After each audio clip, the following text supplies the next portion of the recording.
Welcome to log number 51 and 52 together. This is a combination log of 2 weeks as I haven't uploaded on the previous week. The reason being, the previous week I was traveling and I got back quite late and I couldn't meet the usual deadline for the recording, so I decided to make a double recording of what I can recall and what I can remember and have affected me as I move forward into the first week back from my travel. So I'm recording this on the 18th of October. It is a Friday of the week that followed the one that I haven't uploaded. And I'm going to start off by saying how the previous week I have been traveling around Greece, especially in Athens. And the reason being was that I found the opportunity to change a little bit of my norm.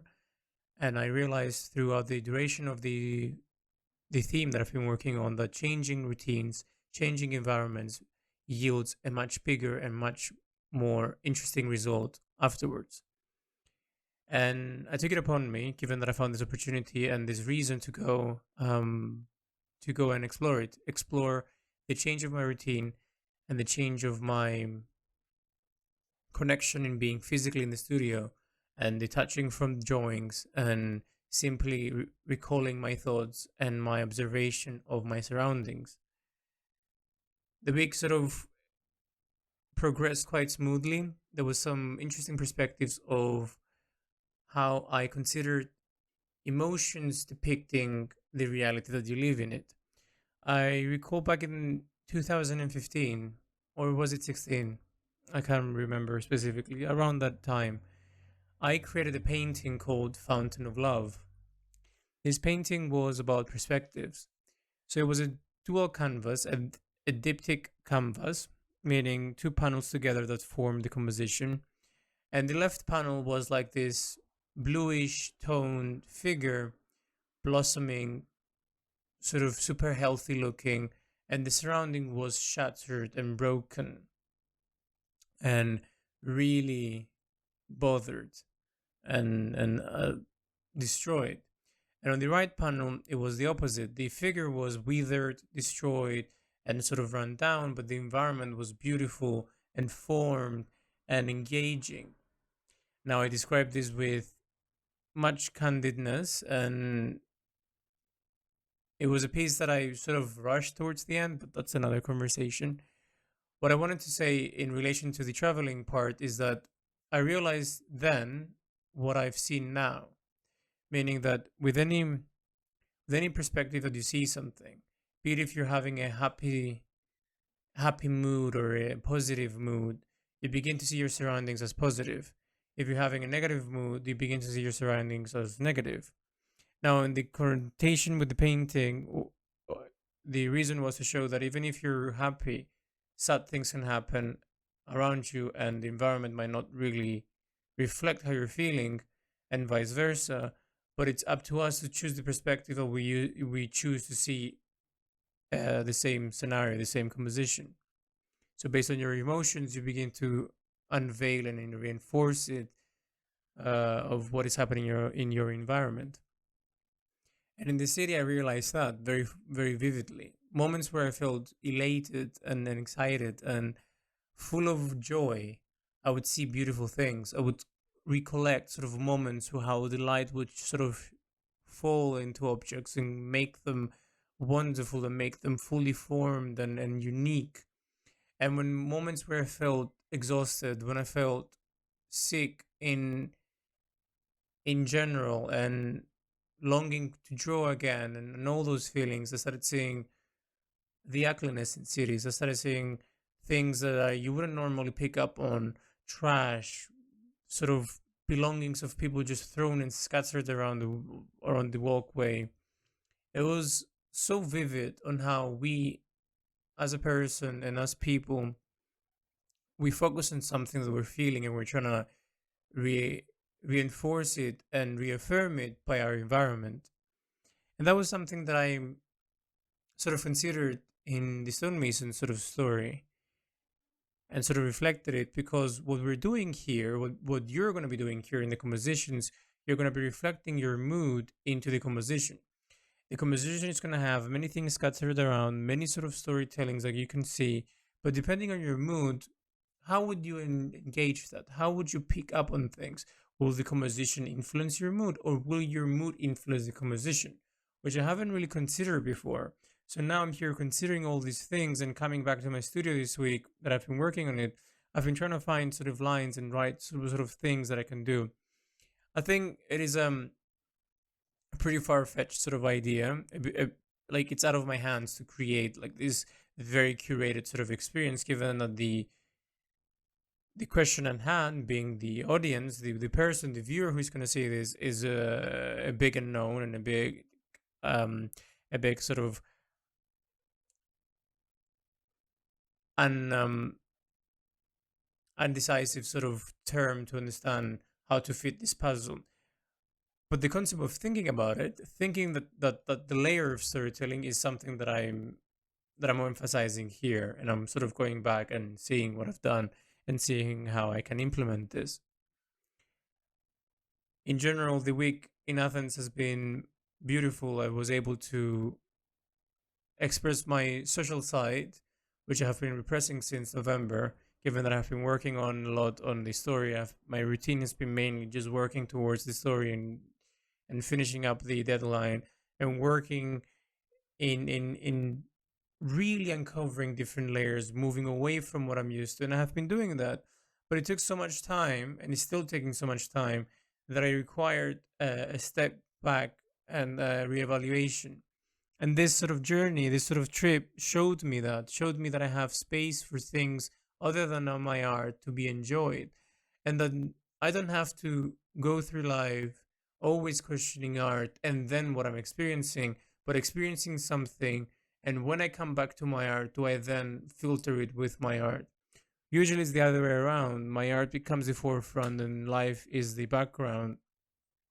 But now I'm trying to, whenever I'm living life, that to be my foreground and my art becomes my background. It takes a step back, and when I require it, it becomes um, something prevalent. And as I move forward and coming back to the studio and reevaluating my drawings, reevaluating my composition that I have left sort of halfway through, I'm beginning to sort of sit down and think about the purpose here. Obviously, I answered the purpose in the beginning, but reestablishing the purpose, reestablishing what's going to happen in this main chapter drawing that is going to engage the audience enough to uncover all these side stories and all these sort of layerings that I've been doing. So in this sort of week, moving on to the from the traveling, not wishing to elaborate too much on it right now, I I was focusing on section number 3, and it has been the slowest I think that I've been in creating a section, primarily because of the size. The scale allows me to do more detail. The scale allows me to go further, and given that it was a sort of important thing happening on section 3, I did it before did it before I left. Sorry, and when I came back, I saw it again and I wanted to improve it, and I did. I'm quite happy. It took me like a day to sort of improve that, and then day number 3, I was sort of creating something in sections 4 and 3 together, and from there was some objects, and then section number 3 had a moving on to number 5 that sort of overlap had another very interesting storytelling element that I needed to do, and it was small in scale.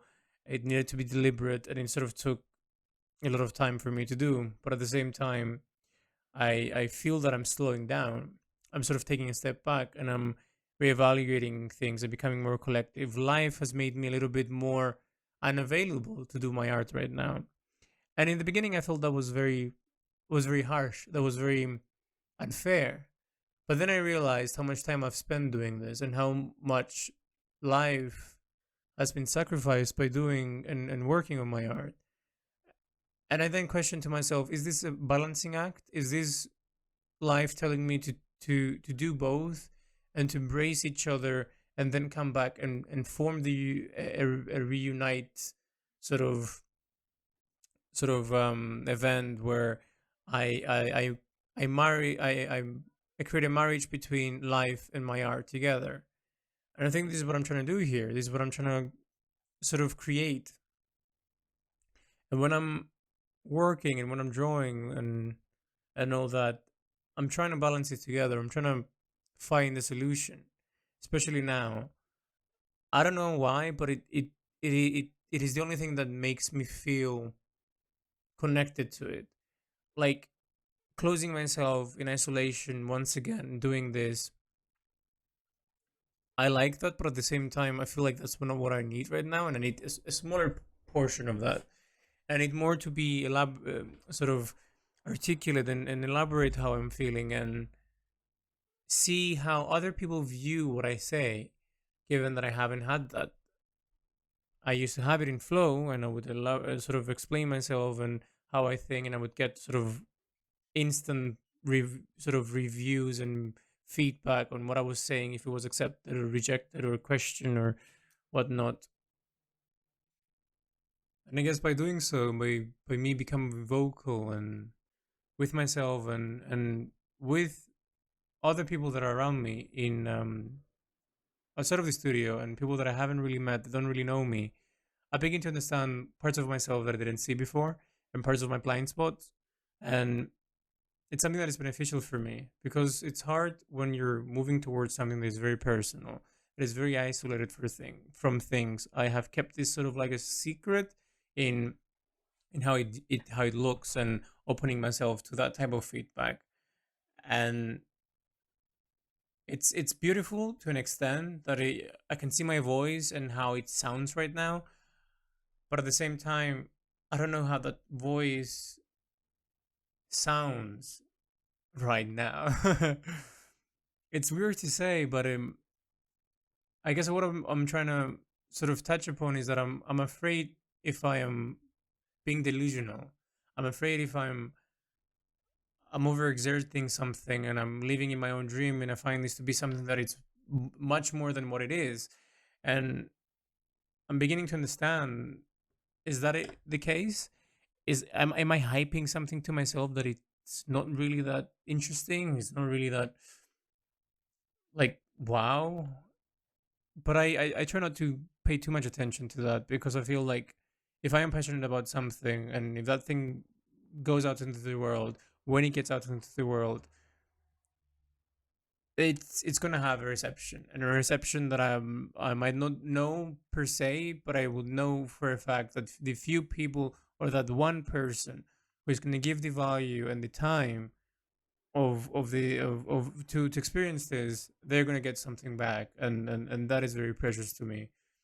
And as I said, I don't know how many years I have left for me to do this, and I think this is probably my last that I can see in the foreseeable future. As I get older, things become more hard to ignore, and responsibilities begins to pile up.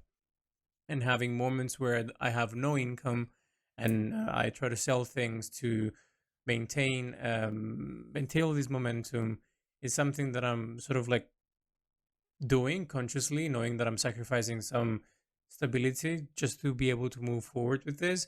But at the same time, it's something that I'm well aware that it's not easy, and I cannot do it prolonged. Hence why in my previous vlog I was saying how I wanted to do a video of me going in front of the camera and expressing myself and saying sort of the situation and promoting both my art and the new theme, but at the same time explaining a little bit about the subscription services that I have to be able to at least get some income when I'm really putting my time into this, and show in some shape or form something that is very immediate, the first arc, the release, and sort of getting like a subscription that not only would help me progress it faster, but at the same time, you're gonna be getting sort of some goodies back and some form of uh, personalization that I would do for you. And I've been thinking about that and trying to understand what I want exactly and how would I say this. It's very new to me. Before, I just had to appear online and just paint, and everything would sort itself out. But now I'm behind the scenes and I'm trying to slowly put myself in front of it. And it's hectic because I've done that for 4 years in my life, and it worked. But it had a repercussion. The repercussion was for me to burn out and for me to sort of become very unstable towards the end of it. And I needed a year to work through that burnout and slowly get myself to here, to this passionate state of saying and feeling, like truly feeling and living what I'm saying. And having all these ambitions and having all this sort of God knows what, you know. Sometimes it really does feel like I'm going crazy. But it makes sense to me. It makes sense to me what I'm doing. But at the same time, I shouldn't keep it all to myself, and I should learn how to put myself in front and actually advertise this correctly. Not in the way of here, in your face, constantly type of way, but a section that I feel is needed in the world, a conversation, a perspective that in my art, offer, and I'm sure a lot of people, other walks of life, can offer as well, but not in the way that I see life. And especially in this fast-paced world, I feel like it's needed, and I feel like I can contribute something very specific into this, a moment of or a breather or anything that can make you reevaluate and bring the reevaluation back into your daily life, which is my intent. So I've been trying to figure that out as I'm drawing. This week, sort of drawing wise, has been very slow, with very, very, very slow. But I've been fixing things. I've been trying to perfect some of my techniques and coming back to the drawing after a while, after a week of not drawing. I've been sort of taking things slow and not really sort of moving forward in measurements, but actually redrawing some of the things that I feel were done a little bit hasty, and introduce different textures, and introduce different concepts and connotations and such. And I've been fighting it. I've been fighting the urge to just say that, is there a purpose to this in the end of the day? As in, I'm putting so much effort into something, but I obviously there's not some any immediate reward. There is no immediate sort of response that makes me feel that what I'm doing is the right thing, except trusting myself and trusting just my voice and telling me what you're doing is worth it. And I can do that so much, and sometimes it gets hard, and sometimes I don't even believe it. But somehow I keep moving forward. I don't know why. But equally now, I'm trying to sell some of my work. As I said before, I'm running a sale. I don't know if I mentioned in the previous vlog. I don't remember. And it ends on the 1st of November, and I'm placed some of my old paintings there. Um, I'm just trying to gather up some money so I can keep on doing this. And I'm selling some of my equipment that I had laying around from Twitch, some of my old camera setups, just so that I can gain more income to keep this going until I have something legit enough to start selling. Because as of now, I only have what I had before, and I'm still trying to figure out how to sell that. And it's hard, it's frustrating, but I know deep down that it's gonna happen. It might not be now, it might not be tomorrow, it might not even be the day after. But I owe it to myself, and I owe it to all my versions that existed in creating this and putting the effort and the time to understand and comprehend and create, to make a conscious effort every day in understanding the marketplace and putting myself out there every day a little bit closer to getting some form of recognition that um, I feel this type of art needs. And it's hard. It's hard to walk a fine line between reality and fantasy and vanity. So I'm trying. I'm trying hard. But equally, I feel maybe this is part of it. This is part of me learning and actually learning this time. Because before I didn't have to do it. I just had to be online and just do my thing, communicate and be vocal and understand people and be there for people. Which that for me is my human side that I get fascinated by. When someone opens their heart to me, I tend to really pay attention. And now that I don't obviously have that amount of attention and that amount of connection as I readily did back then, I tend to have an echo chamber of myself, and whenever I ask something, I am only answered by a question. I don't know how I feel about that. Not yet. It's been 52 weeks now, given that the previous one I counted it within this week. Then I'm having fluctuations of feeling that what I'm doing is the best shit ever, and what I'm doing is like the worst thing. And why am I not getting something that actually has much more stability or has much more sustainability that I'm doing now? I'm sort of shooting a shot in the dark, and maybe this will you would yield rewards or something, or I don't know. I'm still sane, so that's pretty great, I guess. It's fascinating. Every week that I come back to talk, every week that I come back to recall what just happened, I always have a very skewed opinion on what is going on. And I don't know if it's me living life and life telling me if what I'm doing is worth it or not, or me growing as a person because I'm living life. It's a peculiar concept to wrap your head around, and I don't quite understand it yet. But I know that life is not all about art, and art can be life. And the way that I define art sometimes is more methodical and sometimes is the most freeing thing ever. So I guess I have to sit down with myself and actually communicate that and get to the bottom of it. And I guess that will be my homework for the duration of the stonemason. And towards the end, maybe I can have a solution to my question.